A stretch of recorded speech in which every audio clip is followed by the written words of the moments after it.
अच्छा, इस वीडियो में हम सीखेंगे इंडिपेंडेंट सैंपल टी टेस्ट को एक्सेल पे कैसे परफॉर्म करना है। प्रीवियस वीडियो में हम ये सीख चुके हैं इंडिपेंडेंट सैंपल टी टेस्ट होता है क्या, उसके सारे कंसेप्ट क्या है। इसके अंदर बस ये सीखना है एक्सेल पे रन कैसे करना है। अब एक कंफ्यूजन होगी थोड़ी सी एक्सेल के ऊपर, वो समझा दूं। हमने पढ़ा था इंडिपेंडेंट सैंपल टी टेस्ट के अंदर दो वेरिएबल होते हैं, एक क्वांटिटेटिव होता है एक क्वालिटेटिव होता है, डाइकोटोमस। अब आप नोट करें, ये एक एज का वेरिएबल है जो कि क्वांटिटेटिव है, ठीक है। ये एक जेंडर का वेरिएबल है जो कि क्वालिटेटिव है। अब इसके अंदर दो ऑप्शन है, एक मेल का एक फीमेल का। आप नोट करें, 9 मेल की ऑब्जर्वेशन है और 9 फीमेल की ऑब्जर्वेशन है, डन।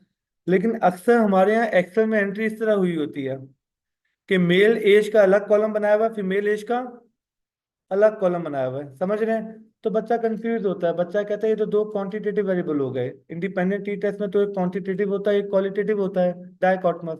तो टेक्निकली उसने डेटा एंट्री इस तरह करने की बजाय इस तरह की हुई है। ये बात समझ रहे हैं? क्लियर हो गया? तो चाहे डेटा इस तरह एंटर है चाहे डेटा इस तरह एंटर, कोई फर्क नहीं पड़ता। मोस्ट ऑफ द टाइम जब लोग एक्सेल पे काम कर रहे होते हैं ना, वो डेटा को इस तरह एंटर कर देते हैं।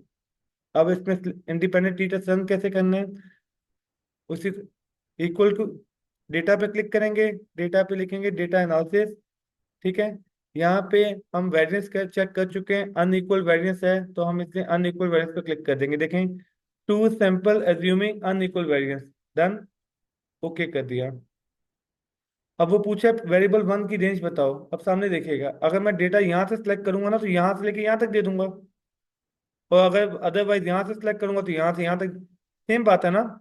मैं चाहे यहाँ से लेके यहाँ तक सिलेक्ट करूँ या यहाँ से यहाँ तक सिलेक्ट करूँ, कोई फर्क नहीं पड़ रहा। वो पूछा वेरिएबल टू की रेंज क्या है, मैंने कहा वेरिएबल टू की रेंज ये रही। अब वो मुझसे पूछे आपका हाइपोथेसिस क्या है, मैं कह रहा हूँ मेरा हाइपोथेसिस है कि दोनों का मीन डिफरेंस जीरो है। कितना है? जीरो। ये मेरा हाइपोथेसिस है कि दोनों में कोई फर्क नहीं है। वो कह रहा है ओके फाइन, आपने लेबल दिया है, मैंने कहा नहीं लेबल मैंने नहीं दिया हुआ, मैं लेबल पे क्लिक नहीं कर रहा, डन। वो पूछा सेक वैल्यू कितनी है, 0.05। हमने कहा था एक ही हम रेंज डिसाइड करेंगे 0.05। रिजल्ट कहाँ चाहिए? J1 में चाहिए, J1। ओके, अब ये देखें ये सारे रिजल्ट आ गए। वो कह रहा है कि जो वेरिएबल वन है उसका मीन है 16.77 मेल का, जो फीमेल का मीन है वो 18.81। ये दोनों के से मीन दे दिए, डन। अब दोनों का मीन डिफरेंस कैलकुलेट करेंगे, यहीं पे कर लेते हैं। इक्वल टू दबाया, ये माइनस 16.78, इसका आंसर आ गया आपके पास 2.111, डन हो गया। अब ये देखिएगा, अब मुझे देखना है ये सिग्निफिकेंट है या नहीं है। यहाँ पे सिग वैल्यू क्या आई है आपकी? 0.33, 0.05 से बड़ी आई है। तो हमने पढ़ा था कि जब सिग वैल्यू ग्रेटर देन 0.05 होती है तो हम नल एक्सेप्ट कर लेते हैं, इसका मतलब दोनों में डिफरेंस नहीं आया। तो हम यहाँ पे क्लेम कर देंगे कि मेल और फीमेल की एज में डिफरेंस नहीं आया, डन।